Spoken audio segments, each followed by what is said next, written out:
गौतम बुद्ध कहते हैं, जब मनुष्य अपने आप को किसी से बांध लेता है तो उम्मीदों का जन्म होता है, और जब उम्मीदें पूरी नहीं होती तो दुख पैदा होता है। एक बड़े कमाल की घटना है जो आपको बताएगी कि कैसे आप अपने आप को किसी से बांध लेते हैं और फिर उम्मीदों के जाल में फंस जाते हैं। एक बार एक स्त्री बुद्ध के पास आती है और बुद्ध से कहती है, बुद्ध, जब मैं आपसे नहीं मिली थी तब मेरा मन फिर भी शांत था, परंतु आपसे मिलने के बाद मेरे मन की अशांति और बढ़ गई है, क्योंकि मुझे सत्य दिखने लगा है कि यह जो मेरा सुंदर शरीर है, जिसके ऊपर मुझे अभिमान था, जिसकी एक झलक पाने के लिए बड़े बड़े राजा महाराजा तरसते हैं, यह एक दिन कुरूप हो जाएगा। यह एक दिन किसी को सुंदर नहीं लगेगा, हर कोई इससे दूर भागेगा। मैं जानती हूं कि एक दिन हर मनुष्य वृद्ध होता है, परंतु मैं इस बात को स्वीकार नहीं कर पा रही हूं। मैं क्या करूं? ये जान लेना चाहिए कि यह स्त्री कौन थी। इस स्त्री का नाम आम्रपाली था। यह वैशाली गणराज्य की नगर वधू थी।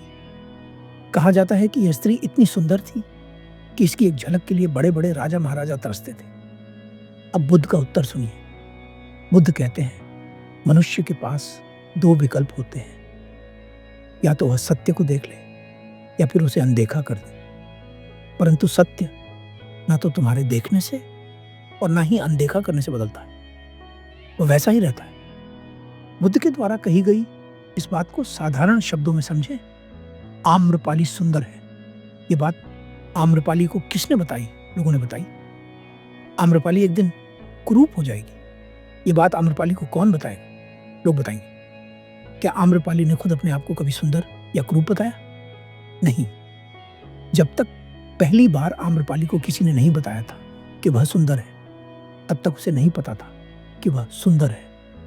परंतु जैसे ही आम्रपाली को बताया गया कि वह सुंदर है, उसने तुरंत अपने आप को सुंदरता के साथ बांध लिया। अब अगर आम्रपाली सुंदर है तो वह खुश है, और अगर आम्रपाली सुंदर नहीं है तो वह दुखी हो जाएगी। कहानी में वापस लौटते हैं। आम्रपाली बुद्ध से कहती है, बुद्ध, मुझे तो यह सोचकर ही डर लगता है कि जब मेरा सौंदर्य नहीं रहेगा तब क्या होगा। बुद्ध कहते हैं, जीवन अस्थिर है। जो व्यक्ति इस जीवन की अस्थिरता को नहीं स्वीकारता, उसके जीवन में दुख सदा बना रहता है। सरल शब्दों में समझे, कोई अपने प्रेमी या प्रेमिका से अलग होने से डरता है, कोई अपने माता पिता से अलग होने से डरता है, जबकि जानते सब है कि एक दिन सबको अलग होना है। फिर भी जीवन में दुख है, डर है। क्यों? क्योंकि यह डर, यह दुख स्वाभाविक है उन लोगों के लिए जो सत्य के मार्ग पर चलना नहीं चाहते, ध्यान के मार्ग पर चलना नहीं चाहते। सत्य के मार्ग पर चलने का अर्थ है खुद के मन और शरीर पर काम करना। बुद्ध कहते हैं, जैसे जैसे कोई व्यक्ति ध्यान में उतरता चला जाता है, वैसे वैसे उसे इस जीवन की अस्थिरता का अनुभव होता चला जाता है। उसे पता चलता है कि जो होना ही है उसके लिए रोना कैसा। अब प्रश्न उठता है कि जो लोग सत्य के मार्ग पर नहीं है, ध्यान के मार्ग पर नहीं है, वे लोग कैसे किसी से बिछड़ने के दर्द को संभालें? इस प्रश्न का उत्तर है, मनुष्य के विचार तुरंत बदल सकते हैं, परंतु उसकी भावनाओं को बदलने में समय लगता है।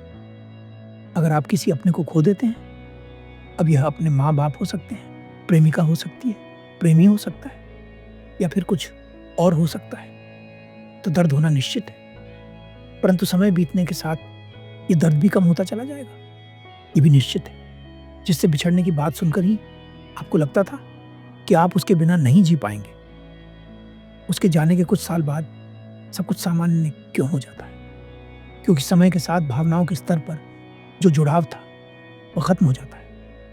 एक बुनियादी बात समझिए, आप किसी से जुड़ना क्यों चाहते हैं? क्योंकि आप भीतर से खाली हैं। आप उस खालीपन को भरना चाहते हैं, परंतु आपको सही तरीका नहीं पता। गौतम बुद्ध की शिक्षाएं आपको एक सही तरीका बताती हैं, एक सही रास्ता दिखाती हैं। अब इस रास्ते पर चलना है या नहीं, यह निर्णय कल भी आपके हाथ में था और आज भी आपके हाथ में है।